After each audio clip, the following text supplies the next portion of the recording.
Film. Yeah. So what is up, guys? This is Marcus Kobe, and they said I couldn't record here. I can't record here with my camera, so I'm recording on the GoPro. Yeah, I'm recording on the GoPro. So I'm in the museum now. I'm at Elmina Castle, inside the museum. This is just somewhere. Then after, we'll do the real tour guide. We're gonna have a tour guide come up and show us around. So this is gonna be a good video.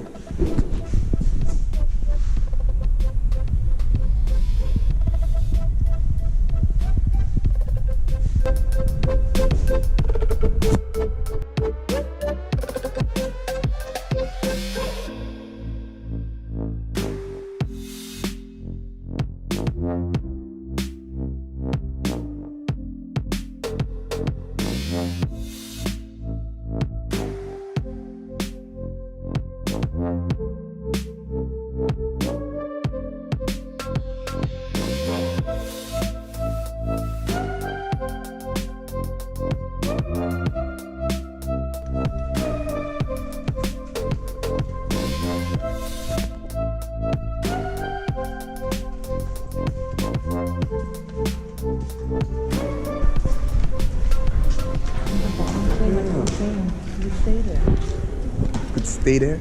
It's terrible. Holy shit.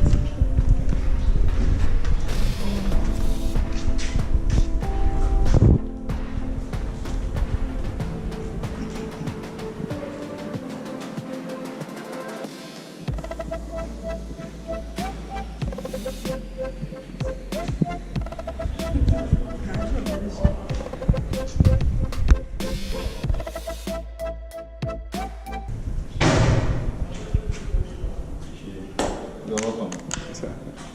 My name is Bright, and I'm going to be your tour guide for the next 1 hour and a half, and I'll say, Yes, sir. Okay, so before we begin exploring the dungeons of the castle, we're going to have a brief history about this very house. And if you're feeling hot, you can go. Oh, I'm always feeling hot. It's fine. Alright, so this very house has gone through the hands of 3 major European countries. First the Portuguese, second the Dutch, and third the British. Now the Portuguese were the first to arrive here in Elmina in the year 1471 on 2 purposes: to trade and spread the Christian gospel.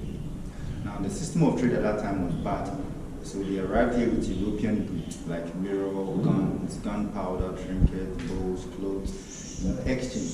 So good to see your or in the advance, but I will see some things with the original. So I see. I tell you once if you make me see the gunpowder.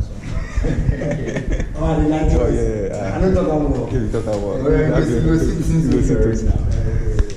Alright, so they brought these European goods in exchange for our gold, the ivory, and other local spices. But due to the rate at which the Portuguese received gold from our African ancestors, gave them the impression that the land was full of it. So they gave the name Elmina, which means the gold mine. So it was this Elmina that was corrupted by our ancestors as Elmina. So meaning Elmina is not the original name of this very town. So when the Portuguese arrived, the African society has settled already about 1,300 Elmina. So the original name of this very town is Anumansan, Onuma Ensan, inexhaustible supply of water, because of the lagoon discovered by our forefathers. So from 1471, there was not a single year that the Portuguese did not show up, because the future of Portugal was based in the trade in Elmina. So in exactly 1482, they constructed this very castle to serve as a symbol for their monopoly in the Guinea coast. So they arrived here with missionaries, soldiers, and merchants, and physicians. So there are rooms here which held all these people. Now in the early 16th century, the system of trade changed from trade in gold to human slavery. So the dungeons we are seeing today once served as warehouses or storerooms where what they brought and what they had from us were saved in. So when the slave trade started, they used this as dungeons and holding human captives. So from that time when the slave trade started, the castle held maximum every 3 months 1,000 African captives at a time, 600 men and 400 women. Due to how luxurious the trade was to the Europeans, The Dutch also wanted to take over. But prior to their relationship in Europe, the Dutch were serving as middlemen between the Portuguese and the Spaniards. So whatever goods the Portuguese brought from West Africa, they gave to the Dutch, and the Dutch supplied them to the other European countries. But religiously, a time came when the Northern Netherlands revolted against the sovereign of Spain. Now we know that the Dutch are Protestants and the Portuguese and the Spaniards are Catholics. So a time came when the Protestants revolted against the Catholics, against Catholicism. So in a way for the king of Spain to punish the Dutch, he had to set his port against them. So he refused the Dutch to serve as middlemen again. Therefore, seizing them to the middlemen of the trade, they had to push to the source of the trade. So in 1625, the Dutch landed on the coast of Elmina and raided the first attack against the Portuguese in the castle. They failed. They went back and mobilized themselves financially and came back in 1637. So with the second attack in 1637, the Dutch became successful in taking over the trade in the castle from the Portuguese. When the Dutch took over the trade in the castle from the Portuguese, they also continued with the transatlantic slave trade and went further to expand the castle. They went even further to take in more captives. Because on their den ground on which the sick ones vomited, they urinated, defecated, and they were being fed on. So mortality rates in the dungeons were very high. They got vulnerable, incurable disease attacked them at that time. So this today you can see the cemented part of it, but this portion is the original floor at the time of the slave trade. So the bricks you see marks the original floor of the slave trade. So the sand holding the bricks together are mixed with all these human excretions I mentioned. Now the brown ones came in with the Portuguese, and the yellow ones were later on introduced by the Dutch. Because the Portuguese started with the construction of the castle, that's why you could see the brown ones on the floor. These bricks were used as ballast, meaning they were arranged in the shape in a way that they could not stand in case of heavy rainstorm. So when they arrived, they used them as additions to the castle. But some of the dungeons, they used stones, not bricks. So behind that, we have these iron bars over here. These are the original ones, which came with the Europeans. So these are also 538 years old. These ones are wooden bars. So these were here at the time, but because of maintenance, if they don't replace them, the holdings might weaken, might fall off later. That's why they have to. Alright, so the Portuguese spent 155 years in Elmina. The Dutch spent 235 years in Elmina. The British spent over 120 years in Cape Coast, and when they used it as their south, they spent 85 years in Elmina. They done 1962. This makes it 538 years old, and the largest castle in the whole of West Africa. Is there any question?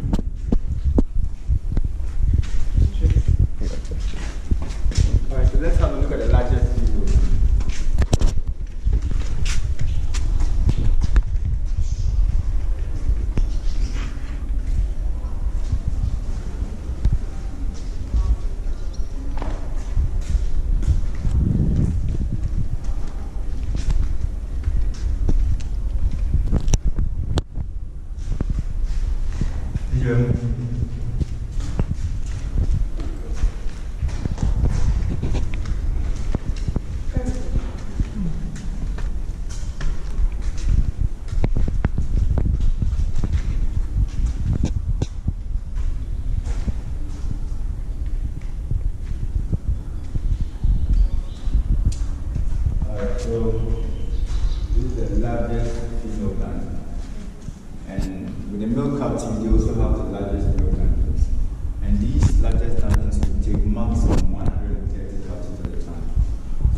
The left, there is a way which leads to the governor's bedroom.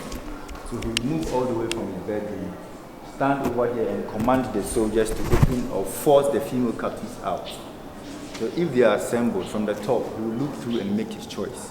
After his choice, the rest will be forced back into their various dungeons. His choice of woman to rape. Exactly. Okay. Now this selected female, sorry, the beds are really struggling. Maybe they dropped it, right? Alright, so this selected female captain has never taken her shower for the 3-month stay in the dungeon, for her to wash down right over here. So this reservoir was created by the Portuguese. But when the Dutch took over, they refused to use it because of the struggle, the force they used to take over the castle from the Portuguese. They feared that the Portuguese might have poisoned the water, so they rejected it. And after rejecting it, they were using this for the captain. So the staircase we have over here is not original, and it leads to the governor's residence. So the soldier will force her through this very staircase to the governor's bedroom. After being raped, it doesn't make you the governor's wife. You are brought back into the dungeon. Now, when the slave ship arrived after the 3 months, some of these female captives were showing signs of pregnancy. These ones were taken outside the castle into the community, where stone houses were built for them. After delivery, when the child is 4 to 5 years old, they were extracted from their parents, brought back to the castle and educated as missionaries and interpreters. Now, with the mothers, the captives in the dungeons,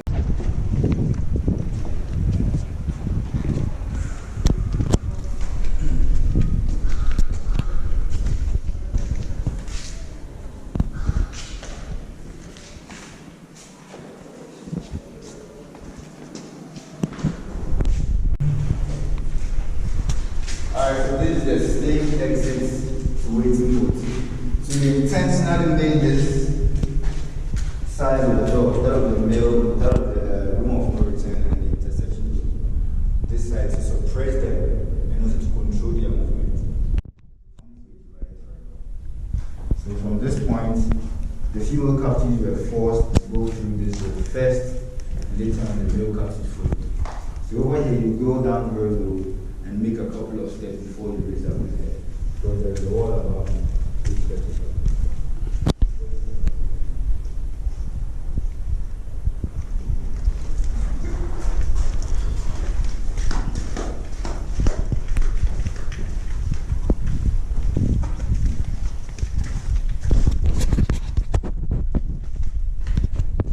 So this is the room of no return. And this is the door of no return. Now, at the time when we were trading in gold, the size of the door was very huge, meaning this was the same exit point for their commodities. But when the slave trade started, they intentionally reduced it to this size, as I said earlier, to suppress them.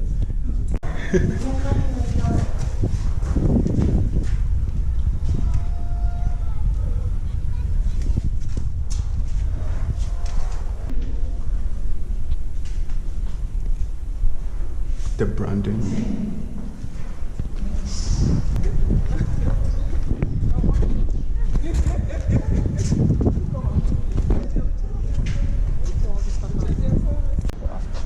So to know the difference, you go inside and talk about them accordingly.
Government use the being prepared. And beneath this very kitchen, you have one of the female or the Protestant church. So this is the original writing by the Dutch themselves. son is the Lord's habitation, for which he desires to be forever. So this was the sacred place. And beneath the church we had another sunshine.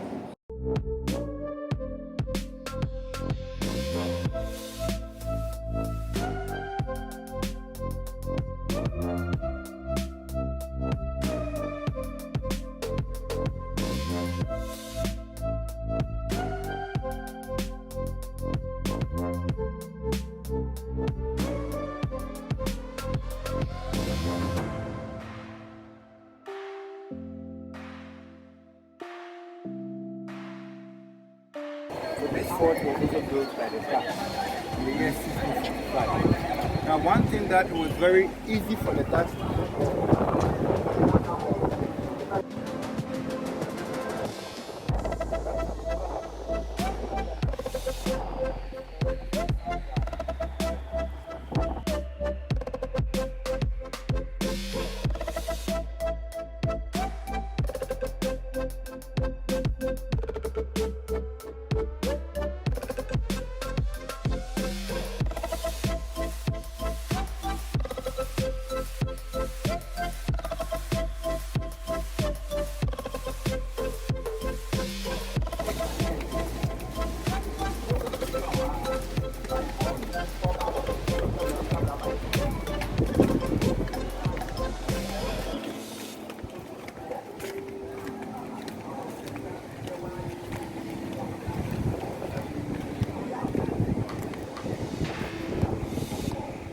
This was where Santoa was held at.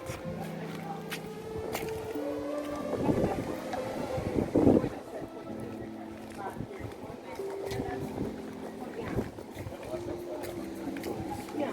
Oh, but it kind of. I thought there's not two doors. There's just one.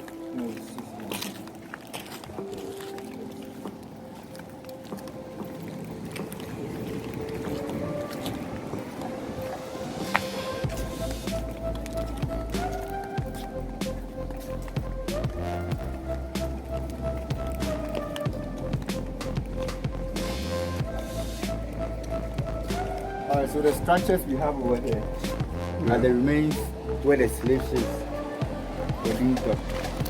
And we're using a smaller boat.